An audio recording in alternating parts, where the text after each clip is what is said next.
জামাত ইসলামী করলে এই সওয়াব পরকালের মুক্তি আছে এগুলা। হ্যাঁ, এগুলাও দাওয়াত। এই দাওয়াতের আগে আপনি দাওয়াত দিবেন আপনার ঘরের ভিতরে। ফজরের নামাজের আজান হওয়ার সাথে সাথে আপনি ঘুম থেকে জাগিয়ে উঠবেন, কম্বলটা মুড়ি দিয়ে শুয়ে আসিলেন, লেপের নিচ থেকে নিজে বের হবেন। আপনার স্ত্রী যদি থাকে তাকে ঘুম থেকে জাগিয়ে তুলবেন, লেপের নিচ থেকে উঠাবেন। যদি আপনার সন্তান থাকে তাদেরকে সকালে হইচই করে ডাকাডাকি করবেন, উঠো ফজরের নামাজের সময় হয়েছে, এখন আমাদেরকে মসজিদে যায় নামাজ পড়তে হবে। পুরুষ যারা, এক নম্বর দাওয়াতি কাজ হলো এটা। কর্মী হিসেবে এই দাওয়াতি কাজটা গতকাল ফজরের নামাজের সময়, যে ফজরের নামাজ কিছুক্ষণ আগে চলে গেছে আমাদের কাছ থেকে, এই কাজটা আমরা করছিলাম কিনা? কয়জন করছি? হ্যাঁ, কিছু কিছু করছি, সকলেই কিন্তু করি নাই। এইখানে দেখা গেল আমরা হাত তোলার মধ্যে দেখছি 10 থেকে 12 জন মানুষের হাত উঠছে। আর এখানে মানুষ আমরা কতজন উপস্থিত?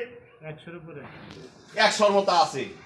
এই 100 জন মানুষের মধ্যে 10 জন নিজের পরিবারের কাছে সর্বপ্রথম যে দাওয়াত, এই দাওয়াতের কামটা করছি, আর 90 জন এই কাজটা করি নাই। তাহলে আমি যে জামাত ইসলামের কর্মী, ইসলামী আন্দোলনের কর্মী, আমার কর্মীগিরি থাকলো?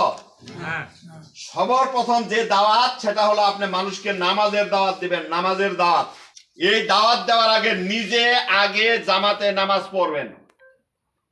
নিজে নামাজ পড়বেন না, মানুষের সাথে গাল গপ্প করবেন যে নামাজ জামাতে পড়া না, নাহলে জমজি হয় না। নামাজের জামাতে আপনিও নাই, আমিও নাই। জোহরের নামাজের জামাত চলে যাইতেছে, আমি আমের গাছের নিচে বইতে মানুষের সাথে কার্য করতেছি, ঝগড়া করতেছি। জামাতের নামাজ না পড়লে নামাজই হয় না। ইতি আজান হয়েছে, মানুষ দৌড় বাড়ি মসজিদে যেতেছে, আমি মজা করতেছি মানুষের সাথে। এরকম হয় কি না? হ্যাঁ, এইরকম হয়। কারণ কথাই ঠকা দেবো না। সর্বপ্রথম কাজ হলো আমরা মানুষকে দাওয়াত দিব। কিসের দাওয়াত দিব? নামাজের দাওয়াত। সর্বপ্রথম কোথায় দাওয়াত দিব? নিজের পরিবারকে। 1 নম্বর দাওয়াতের টার্গেট হলো নিজের স্ত্রী। শরম করে না?